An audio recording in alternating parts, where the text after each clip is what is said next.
এত তুতুল স্বভাব কেন? আসছো এখানে আবার এখানে চলে আসছো? আরে ওই যে আমার বান্ধবীর সাথে দেখা হয়ে গেছিল, ওরা একটু লাঞ্চ করাইলাম। এখানে এসে আবার বান্ধবী পাতায় ফেলছো? ছোটবেলার বান্ধবী। হয়েছে, চলো একটা হোটেল পাইছি সস্তার মধ্যে, $100 করে নিবে পার নাইট, 3 দিন $300। দাও 500 দিয়ে দিবে, এটা দাও। 500 দিছো? হ্যাঁ 500 দিছিলা, কিন্তু 500 এর মধ্যে 400 ওই যে আমার বান্ধবীর জন্য খরচ হয়ে গেছে, এই 100 টাকা। 400 খরচ করে ফেলছো মানে?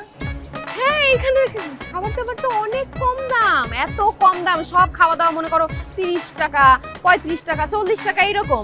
তারপর ওরে ভরপুর খাওয়াইলাম, আবার একটা গিফটও কিনে দিছি। তোমার কি মাথা ঠিক আছে? এটা কি টাকা দিছি তোমার কাছে আমি?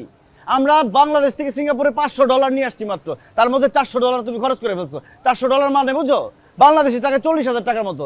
এখন আমরা এই বাকি দিনগুলো থাকবো কিভাবে? ও মাই গড, 40,000 টাকা! আমি তো বুঝি না, আমি ভাবছি কি মানে ডলার মানে টাকা, এটা ভাবছি, আমি বুঝি